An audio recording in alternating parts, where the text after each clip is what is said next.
আমি এতটা বোকাসোডা যে আমি নিজেই জানতাম না।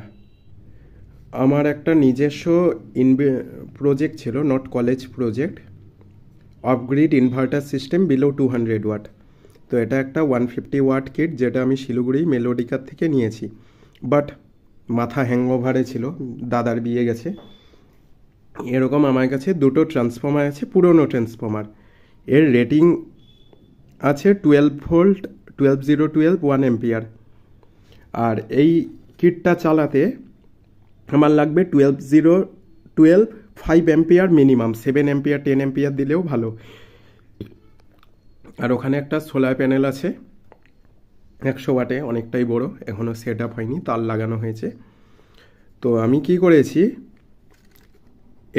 এই সেটটা নিয়েছি, সোলার প্যানেলটা নিয়েছি, সোলার প্যানেল, ইনভার্টার কিট আর ব্যাটারি সেট, ওটা মিলেই প্রায় 9,000 টাকায় বিল হয়ে গেছে। প্লাস ভেবেছি এখানে একটা ট্রান্সফর্মার আছে, এখানে একটা পুরনো ট্রান্সফর্মার, ব্যাটারি প্রেগনেন্ট হয়ে পড়ে আছে, এগুলা দিয়ে কাজ চালাবো।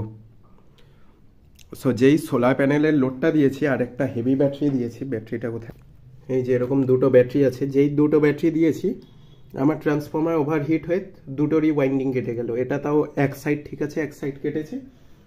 এটা তো প্রাইমারি যে লাল তারটা, এটাই কেটে গেছে। মানে বোকাচন্দ্র হলে আমার থেকে হতে শেখো, আবার শিলিগুড়ি দৌড়াতে হবে।